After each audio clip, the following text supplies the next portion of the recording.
Chapter 14, Fruits, by Teresa McAfee and Reanna Hawkins. Classifications of fruit. There are 3 different classifications of fruit: simple fruit, aggregate fruit, and multiple fruit. Simple fruits develop from one flower and include drupes, palms, and citrus fruit. Some examples are oranges, grapefruits, lemons, and limes. Aggregate fruits develop from several ovaries in one flower, and they include blackberries, raspberries, and strawberries. Multiple fruits develop from a cluster of several flowers and include pineapples and figs.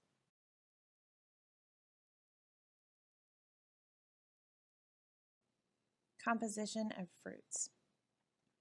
Fruits contain organic acids, which are located in the cell sap of fruit. These acids contribute to the tart flavor component of fruit.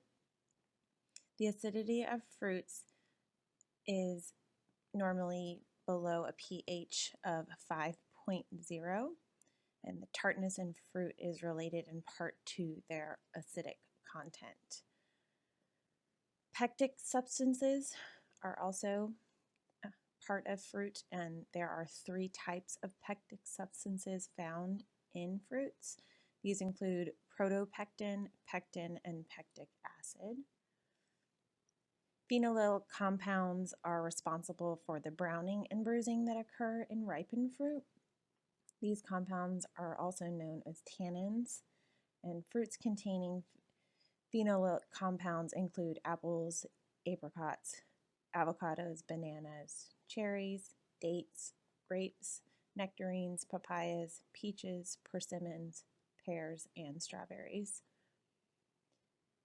Some, but not all, fruits are rich in certain types of phytochemicals, which include antioxidants. Fruits are also rich in fiber, vitamins, and minerals. And there are also food additives that are added to fruit, which include jams and jellies and dried fruit. Organic acids.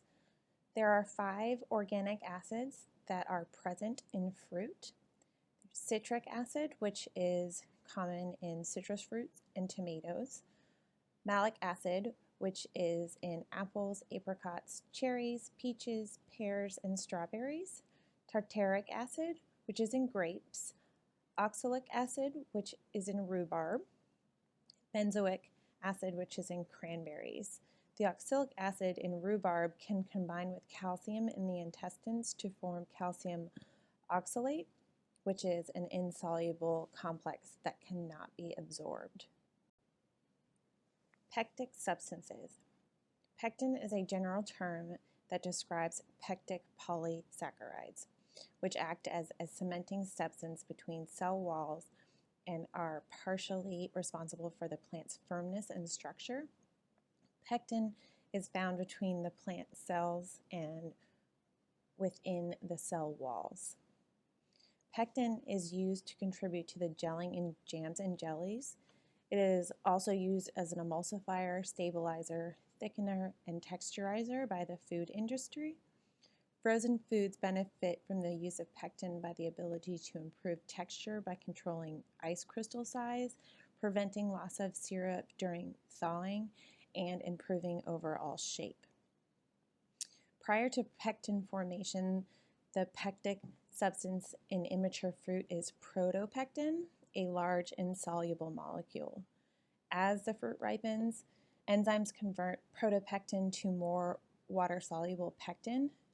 The pectin extracted from ripe fruits is used to gel jams and jellies. As fruit continues to ripen and becomes overripe, all the pectin gradually turns to pectic acid. Heat can also convert pectin to pectic acids.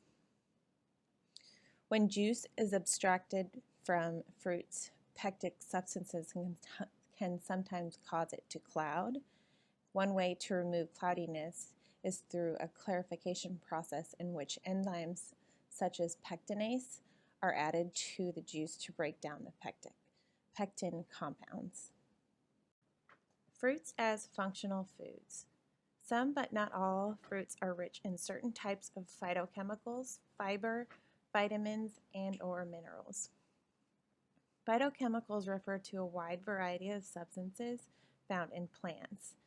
They include, but are not limited to, antioxidants, polyphenols, flavonoids, flavons, isoflavones, catechins, anthocyanins, isothiocyanates, allyl sulfides. Antioxidants protect against oxidative damage by being oxidized themselves, thereby protecting the structure and functional integrity of living material. Polyphenols are associated with decreased risk of high blood pressure, heart disease, stroke, and dementia.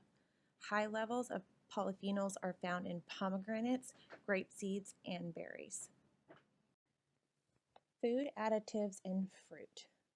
Common food additives used to prevent dried fruit from browning include sulfites, sorbates, benzoates, and for those people that are sensitive to sulfites, absorbic acid is used. The FDA prohibits the use of sulfiting agents on raw produce and food establishments, with the exception of grapes. Food products from a processing plant that have sulfites added must declare them on their labels. Sorbic acid, also known as sorbate, is an antifungal agent that aids in the preservation of various foods. Benzoic acid, which is also known as benzoate, is a preservative often used in dried fruits and jams. Both sorbate and benzoate are found naturally in cranberries, prunes, cinnamon, and cloves.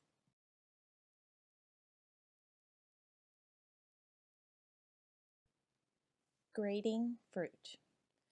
Fruits can be graded on a voluntary basis by the USDA. They are graded based on their size, shape, color, texture, appearance, ripeness, uniformity, and freedom from defects. Grades for fresh fruit include US Fancy, US Number 1, US Number 2, and US Number 3.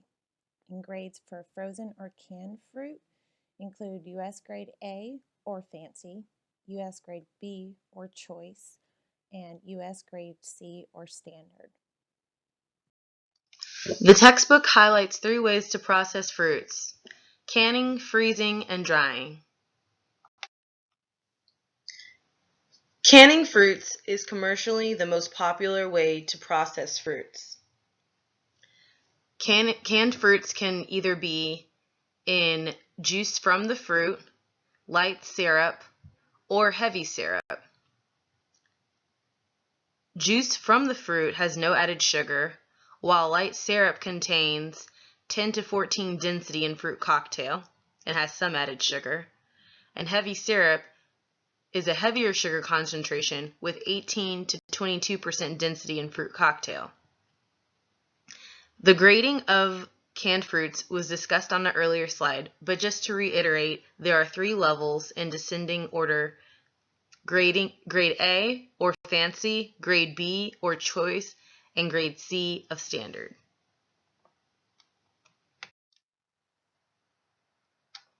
The most commonly frozen fruits include cherries, strawberries, blueberries, peaches, red and black raspberries, as well as several other types of berries.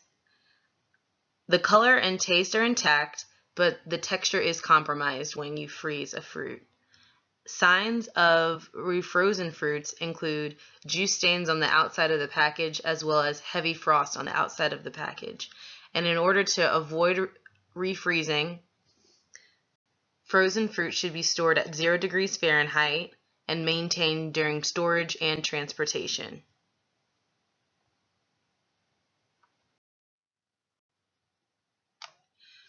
Dried fruits is another way to process fruits. Commonly dried fruits include raisins, processed fruit snacks, prunes, and apricots, as well as dried apples, bananas, and pear slices. Drying fruits decreases their susceptibility to microbial spoilage, and dried fruits tend to taste sweeter because the volatile substances are lost in the drying process.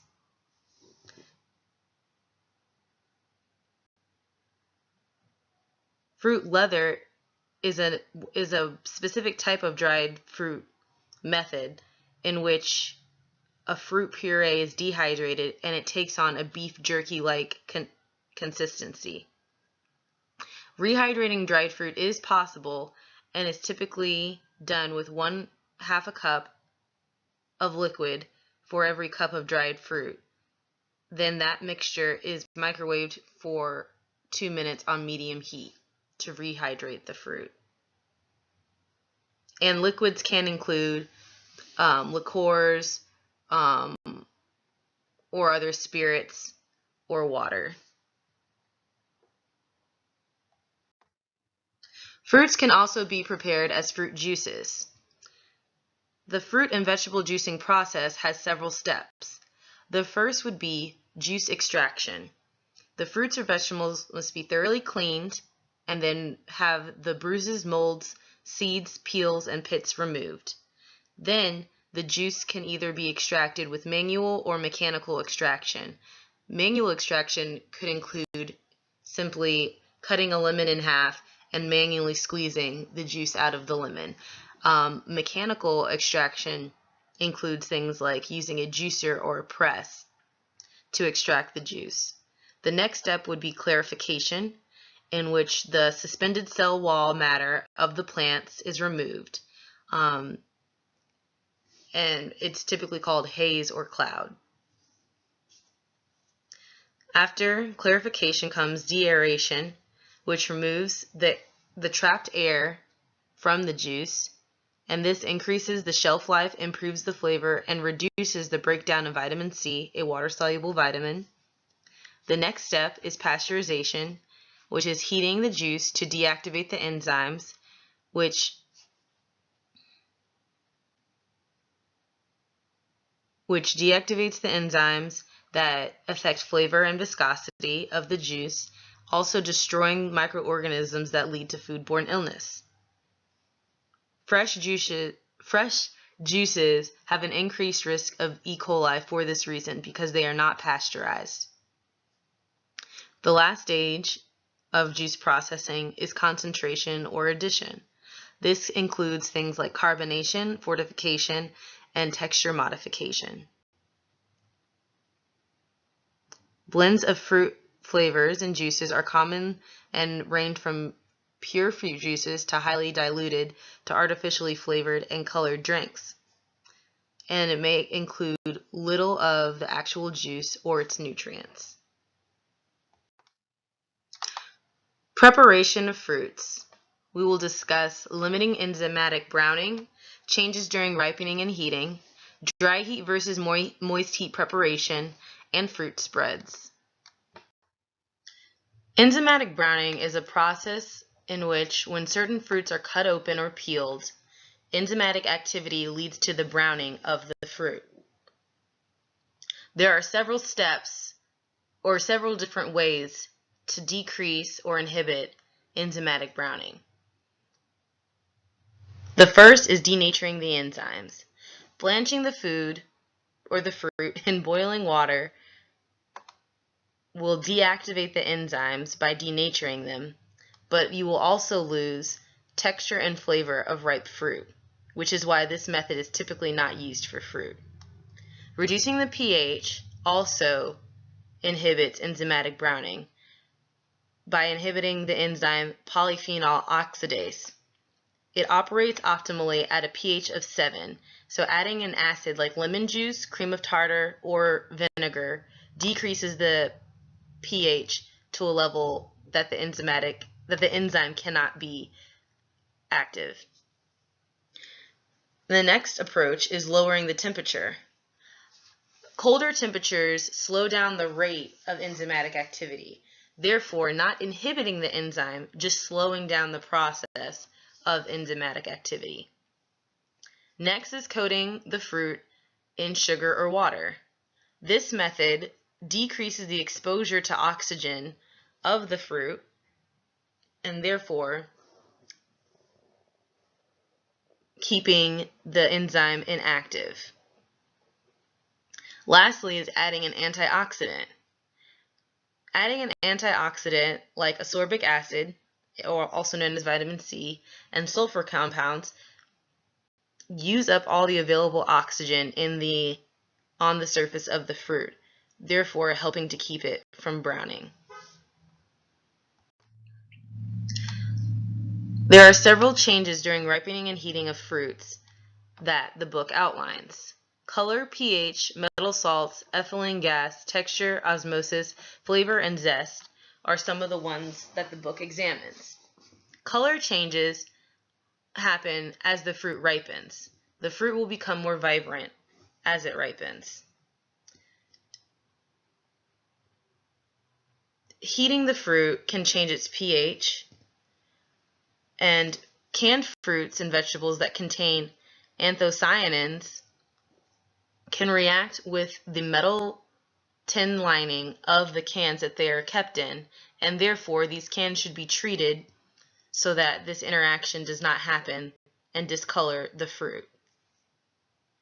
Ethylene gas ripens the fruit and accelerates the ripening process, but may also lead to the deterioration of fruits more quickly.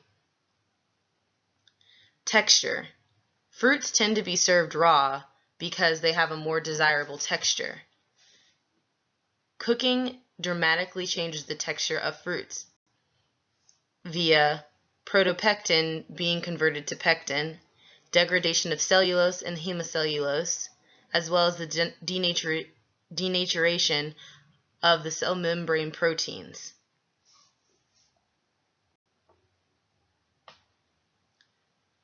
Osmosis is also changed during the heating process.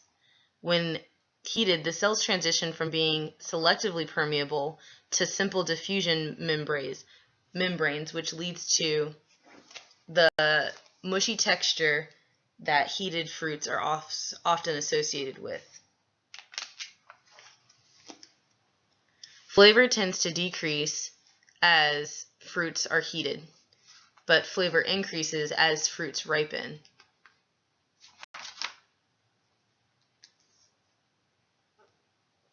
Zest is also known as the peels of oranges, lemons, and limes that serve as reservoirs for potent aromatic oils.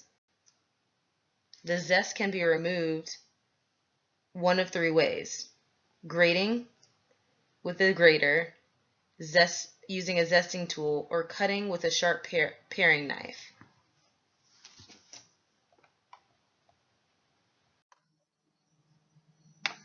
The common dry heat methods for fruits include baking, broiling, and frying. The common moist heat methods for fruit include stewing/poaching, the applesauce preparation, and preparing dried fruit.